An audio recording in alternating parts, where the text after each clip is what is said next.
Dear students, welcome to Business Studies class. കഴിഞ്ഞ ക്ലാസ്സിൽ നമ്മൾ കമ്പനി ക്രിയേഷൻ്റെ ആദ്യത്തെ ഒരു ക്ലാസ് നമ്മൾ പഠിച്ചു. അപ്പോൾ നമ്മൾ പ്രൊമോട്ടർ ആരാണെന്നും പ്രൊമോട്ടറുടെ ഫങ്ഷൻസ് എന്താണെന്നുമാണ് പഠിച്ചത്. പ്രൊമോട്ടറുടെ ഒരു ഫങ്ഷനാണ് കമ്പനി രജിസ്ട്രേഷന് വേണ്ട പ്രധാനപ്പെട്ട ചില ഡോക്യുമെൻറ്റ്സ് തയ്യാറാക്കുക എന്നത് പ്രൊമോട്ടറുടെ ഒരു ഫങ്ഷനാണ്. അപ്പം അതിൽപ്പെട്ട പ്രധാനപ്പെട്ട രണ്ട് ഡോക്യുമെൻറ്റ്സിനെ കുറിച്ചാണ് നമ്മൾ ഇന്നത്തെ ക്ലാസ്സിൽ പഠിക്കാൻ പോകുന്നത്. അതിലാദ്യത്തേത് മെമ്മോറാണ്ടം ഓഫ് അസോസിയേഷൻ ആണ്. മെമ്മോറാണ്ടം ഓഫ് അസോസിയേഷൻ ഒരു കമ്പനിയുടെ ഏറ്റവും പ്രധാനപ്പെട്ട ഒരു ഡോക്യുമെൻ്റാണ് memorandum of association. It is a most important document of a company. അപ്പോൾ ഈ മെമ്മോറാണ്ടം ഓഫ് അസോസിയേഷൻ ഒരു കമ്പനിക്ക് ഏറ്റവും എസെൻഷ്യലായ ഒരു ഡോക്യുമെൻ്റാണ്.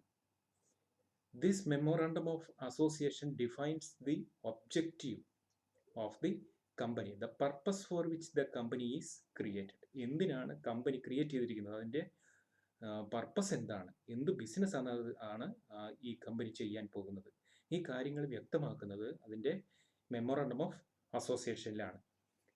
ഒരു കമ്പനിക്കും അതിൻ്റെ മെമ്മോറാണ്ടം ഓഫ് അസോസിയേഷൻ്റെ വയലേറ്റ് ചെയ്തുകൊണ്ട് ഒരു പ്രവൃത്തി ചെയ്യാൻ കഴിയില്ല. ഓക്കെ, മെമ്മോറാണ്ടം ഓഫ് അസോസിയേഷനിൽ പറഞ്ഞിരിക്കുന്ന കാര്യങ്ങൾ മാത്രമേ ഒരു കമ്പനിക്ക് ചെയ്യാൻ കഴിയുകയുള്ളൂ. If any act is done by the company violating the memorandum, this act cannot be ratified even with 100% vote. Members എല്ലാവരും യുനാനിമസ് ആയിട്ട് വോട്ട് ചെയ്താൽ പോലും മെമ്മോറാണ്ടം ഓഫ് അസോസിയേഷനെ വയലേറ്റ് ചെയ്തുകൊണ്ട് നടത്തുന്ന ഒരു പ്രവൃത്തിയെ ന്യായീകരിക്കാനോ സാധൂകരിക്കാനോ കഴിയില്ല. അപ്പം വളരെ പ്രധാനപ്പെട്ട ഒരു ഡോക്യുമെൻ്റാണ് memorandum of association. Memorandum of അസോസിയേഷനിൽ വ്യത്യസ്ത ക്ലോസസ് ഉണ്ട്. അതിൻ്റെ കണ്ടൻസ് എന്ന് പറയുന്നത് 5 ക്ലോസസ് ആണ് അതിൻ്റെ കണ്ടന്റ് എന്ന് പറയുന്നത്. ഒന്നാമത്തെ ക്ലോസ് ആണ് നെയിം ക്ലോസ്. നമ്മൾ പ്രൊമോട്ടറുടെ ഫംഗ്ഷൻ പഠിച്ചപ്പോൾ നമ്മൾ പഠിച്ചു കമ്പനിക്ക് ഒരു പേരിടണം. പേര് രജിസ്റ്റർ ചെയ്യാൻ വേണ്ടി രജിസ്ട്രാർ ഓഫ് കമ്പനീസിന് ആപ്ലിക്കേഷൻ കൊടുക്കണമെന്ന് പറഞ്ഞു. അപ്പോൾ ഈ കമ്പനിയുടെ പേര് ആണ് നെയിം ക്ലോസിൽ ഉൾപ്പെടുത്തേണ്ടത്. ഇത് പ്രൈവറ്റ് കമ്പനി ആണെങ്കിൽ പേരിനോടൊപ്പം PVT ലിമിറ്റഡ് എന്ന് ചേർക്കണം, പ്രൈവറ്റ് ലിമിറ്റഡ് എന്ന്. പബ്ലിക് കമ്പനി ആണെങ്കിൽ പേരിനോടൊപ്പം ലിമിറ്റഡ് LTD ലിമിറ്റഡ് എന്ന എക്സ്റ്റൻഷൻ ചേർക്കണം. Okay, so name clause contains the name of the company with which the company will be known. ഏത് പേരിലാണോ കമ്പനി അറിയപ്പെടാൻ പോകുന്നത് ആ പേരാണ് നെയിം ക്ലോസിൽ പറയുന്നത്. രണ്ടാമത്തെ ക്ലോസ് ആണ് registered office close. Registered office എന്ന് പറഞ്ഞാൽ കമ്പനിയുടെ ഹെഡ് ഓഫീസ്, അതിൻ്റെ രജിസ്റ്റേർഡ് ഓഫീസ്. ഈ രജിസ്റ്റേർഡ് ഓഫീസിൻ്റെ കൃത്യമായ അഡ്രസ്സ് വേണമെന്നില്ല. ഏത് സംസ്ഥാനത്താണ് എന്ന് സംസ്ഥാനത്തിൻ്റെ പേര് അവിടെ സ്പെസിഫൈ ചെയ്യണം. ഓക്കെ, കൃത്യമായ അഡ്രസ്സ് ഉണ്ടെങ്കിൽ അഡ്രസ്സ് കൃത്യമായിട്ട് എഴുതാം. കൃത്യമായിട്ട് അഡ്രസ്സ് ആയിട്ടില്ല, രജിസ്ട്രേഷൻ്റെ സമയത്ത് ചിലപ്പോൾ കൃത്യമായിട്ട് അഡ്രസ്സ് കാണണമെന്നില്ല. അപ്പോൾ കമ്പനി ഏത് സംസ്ഥാനത്താണ് രജിസ്റ്റേർഡ് ഓഫീസ് എസ്റ്റാബ്ലിഷ് ചെയ്യുന്നത് ആ സംസ്ഥാനത്തിൻ്റെ പേരാണ് അവിടെ സ്പെസിഫൈ ചെയ്യേണ്ടത്. മൂന്നാമത്തേത് objects close. It defines the purpose for which the company is formed. Company എന്ത് പർപ്പസിനാണ് ഫോം ചെയ്തിരിക്കുന്നത്, ഏറ്റെടുക്കാൻ പോകുന്ന ബിസിനസ് എന്തൊക്കെയാണ്. The main object for which company is formed is listed in this clause. കമ്പനിയുടെ പ്രധാനപ്പെട്ട ഒബ്ജക്ട്സ് എല്ലാം ഈ ഒരു ക്ലോസിൽ സ്പെസിഫൈ ചെയ്യണം. A company cannot legally undertake any activity which is beyond this object clause. ഈ ഒബ്ജക്റ്റ് ക്ലോസിൽ പറയുന്ന പ്രവൃത്തികൾ മാത്രമേ ഒരു കമ്പനിക്ക് ഏറ്റെടുക്കാൻ കഴിയൂ. അതിന് ഉപരി മറ്റൊരു പ്രവർത്തനവും കമ്പനിക്ക് ഏറ്റെടുക്കാൻ കഴിയില്ല. ഒരു ആക്ടിവിറ്റി ഇപ്പോൾ മെയിൻ ഒബ്ജക്റ്റിൻ്റെ ഇൻസിഡൻ്റലായിട്ട് ഏറ്റെടുക്കേണ്ട ആക്ടിവിറ്റിയാണ് എങ്കിൽ അത്തരം പ്രവൃത്തികളൊക്കെ കമ്പനിക്ക് മെമ്മോറാണ്ടം ഓഫ് അസോസിയേഷനിൽ പറയുന്നില്ലെങ്കിലും ഏറ്റെടുക്കാം. ഓക്കെ, കാർ മാനുഫാക്ചർ ചെയ്യുന്നത്, കാറിൻ്റെ പെയിൻറ്റിങ് വർക്ക്, അത് മെമ്മോറാണ്ടം ഓഫ് അസോസിയേഷനിൽ പ്രത്യേകം പറയണമെന്നില്ല. That is incidental. ഓക്കെ, ഇങ്ങനെ ഇൻസിഡൻ്റലായിട്ട് സംഭവിക്കാവുന്ന ഏറ്റെടുക്കേണ്ടി വരുന്ന ആക്ടിവിറ്റീസ് ഒക്കെ ചെയ്യാം. പക്ഷെ പുതുതായിട്ടൊരു പർപ്പസ് അല്ലെങ്കിൽ ഒബ്ജക്റ്റ് കമ്പനിക്ക് ഏറ്റെടുക്കാൻ കഴിയില്ല. Then fourth, liability close.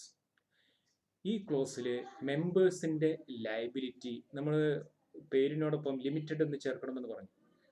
നമ്മൾ പല കോപ്പറേറ്റീവ് സൊസൈറ്റിയുടെ പേരിനോടൊപ്പവും ലിമിറ്റഡ് എന്ന് കാണുന്നുണ്ട്.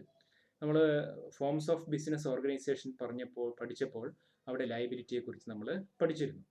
ഇപ്പോൾ കമ്പനിയുടെ ലയബിലിറ്റി ലിമിറ്റഡ് ആണ്. ഈ ലിമിറ്റഡ് ലയബിലിറ്റി മെമ്പേഴ്സിൻ്റെ ലയബിലിറ്റി അവരുടെ എമൗണ്ട് ഓഫ് ഷെയർസ് അല്ലെങ്കിൽ എമൗണ്ട് അൺപെയ്ഡ് ഓൺ ദി ഷെയർസിന് ആനുപാതികമായിട്ട് ഫിക്സ് ചെയ്യുന്നതിനാണ് നമ്മൾ ലിമിറ്റഡ് ലയബിലിറ്റി എന്ന് പറയുന്നത്. Okay, in this clause the liability of members is limited to the amount unpaid on the shares owned by them. അവരുടെ കയ്യിലുള്ള ഷെയറിൻ്റെ അൺപെയ്ഡ് എമൗണ്ടിൽ, ഇപ്പോൾ ഫുള്ളി പെയ്ഡ് ആണെങ്കിൽ they do not have any further liability. Fully paid share ആണെങ്കിൽ, okay, for example 10 രൂപ face value ഉള്ള share 8 രൂപ കമ്പനിക്ക് കൊടുത്ത് ഷെയർ വാങ്ങി, ബാക്കി 2 രൂപ ഇനി കൊടുക്കാനുണ്ട്. അപ്പോൾ ഇനി ആ മെമ്പറുടെ ലയബിലിറ്റി എന്ന് പറയുന്നത് കമ്പനി, ഇൻ കേസ് കമ്പനി നഷ്ടത്തിൽ പോകുന്നു, നഷ്ടം വന്ന് അടച്ചു കൂട്ടേണ്ടി വരുന്നു, ഇനി ആ കമ്പനിക്ക് ഈ ഷെയർ ഹോൾഡർ കൊടുക്കേണ്ടത് ആകെ 2 രൂപ മാത്രമാണ്. Amount unpaid on the shares whatever may be the loss, ഈ ഷെയർ ഹോൾഡർ കൊടുക്കേണ്ടത് ആകെ 2 രൂപയാണ്. കാരണം അതാണ് അവരുടെ unpaid amount. Okay, fully paid ആണെങ്കിലോ ഒന്നും കൊടുക്കണ്ട. They do not have any further liability. So the liability clause limits the liability of the members to the amount unpaid on the shares owned by them. Then fifth and last clause is capital clause.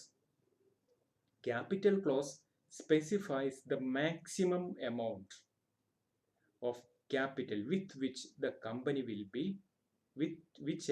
will be authorized to raise. കമ്പനിക്ക് പരമാവധി raise ചെയ്യാവുന്ന ക്യാപിറ്റലാണ് ഈ capital ക്ലോസിൽ specify ചെയ്യുന്നത്. Okay, ഈ authorised share capital അതിൻ്റെ divisions കാണിക്കണം. അതായത് number of shares and face value. എത്ര ഷെയർ, എത്ര ഫേസ് വാല്യൂ എത്രയാണ്. ഷെയറിന് ഒരു ഫേസ് വാല്യൂ ഉണ്ട്. ചില കമ്പനികൾക്ക് 1 രൂപയാണ് ഷെയറിൻ്റെ ഫേസ് വാല്യൂ, ചില കമ്പനികൾക്ക് 10 രൂപയാണ് ഫേസ് വാല്യൂ, മറ്റു ചില കമ്പനികൾക്ക് 2 രൂപയാണ് ഫേസ് വാല്യൂ. അപ്പോൾ എത്രയാണ് ഫേസ് വാല്യൂ എന്നവിടെ സ്പെസിഫൈ ചെയ്യണം. ഫോർ എക്സാമ്പിൾ നമ്മളൊരു 10 ലക്ഷം രൂപയാണ് ക്യാപിറ്റലായിട്ട്, രജിസ്റ്റേർഡ് ക്യാപിറ്റലായിട്ട് ഉദ്ദേശിക്കുന്നത്. കമ്പനി നമ്മൾ രജിസ്റ്റർ ചെയ്യാൻ പോകുന്നതെന്ന് വിചാരിക്കാം. കമ്പനിക്ക് 10 ലക്ഷം രൂപയിൽ കൂടുതൽ ക്യാപിറ്റൽ റേസ് ചെയ്യാൻ കഴിയില്ല. Company is authorised to raise a maximum of 10 lakh rupees as capital. കാരണം മെമ്മോറാണ്ടം ഓഫ് അസോസിയേഷനിൽ 10 ലക്ഷം എന്ന് ലിമിറ്റ് ചെയ്തിട്ടുണ്ട്. ഓക്കെ, അപ്പോൾ ഈ 10 ലക്ഷം എന്ന് പറയുന്നത് എത്ര ഷെയർ, 10 രൂപയുടെ 1 ലക്ഷം ഷെയറുകൾ, അതങ്ങനെ സ്പെസിഫൈ ചെയ്യും ക്യാപിറ്റൽ ക്ലോസിൽ. Shares of 10 rupees, 1 lakh shares of 10 rupees എന്ന് സ്പെസിഫൈ ചെയ്യും. 10 ലക്ഷം രൂപയെ റേസ് ചെയ്യാൻ കഴിയൂ, അതുപോലെ 1 ലക്ഷം ഷെയർ മാത്രമേ ഇഷ്യൂ ചെയ്യാൻ കഴിയൂ. ഓക്കെ, ഇതാണ് ക്യാപിറ്റൽ ക്ലോസ്. 5 ക്ലോസസ് ഒരിക്കൽ കൂടി. 1 name close, 2 registered office close, 3 object close, 4 liability close, and 5th capital close.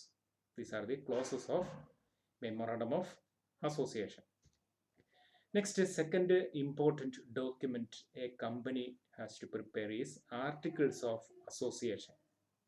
These Articles of Association are the rules regarding the internal management of the company.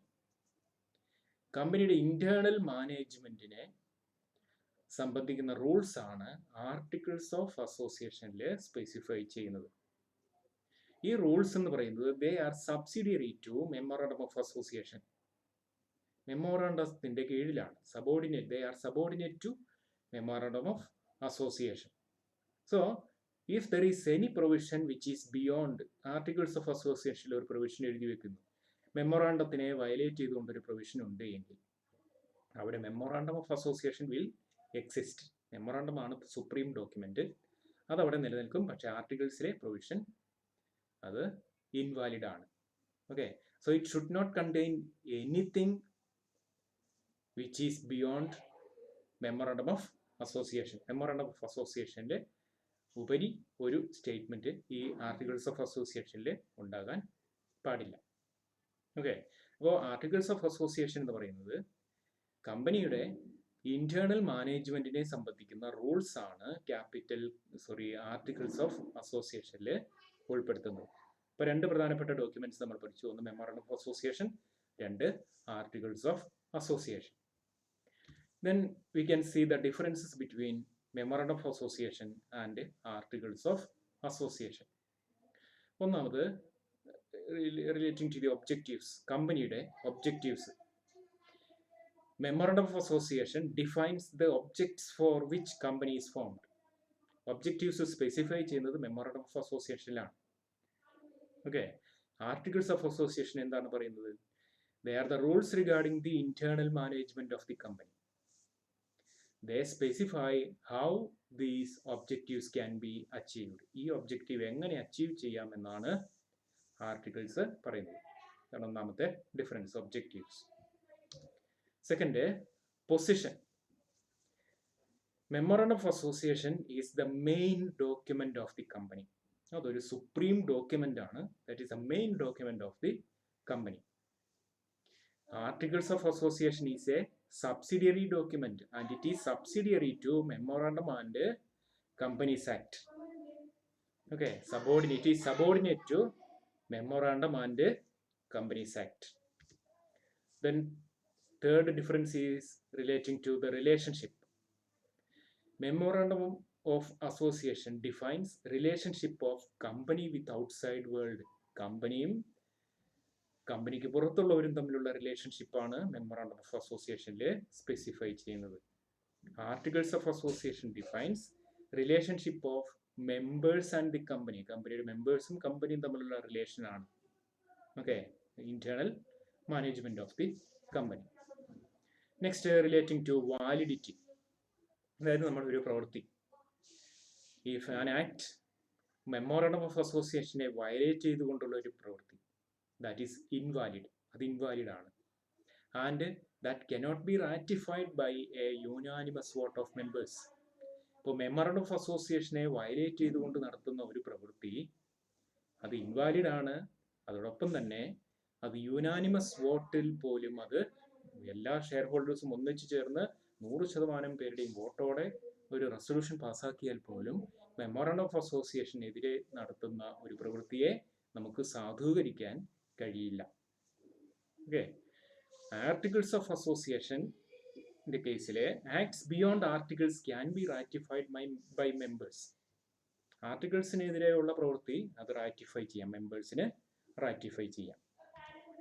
Next, necessity. Every company has to file memorandum of association. Memorandum of association ഒരു compulsory document ആണ്. എല്ലാ കമ്പനികൾക്കും, അത് private ആയാലും public ആയാലും ഏത് company ആയാലും memorandum of association compulsory ആണ്.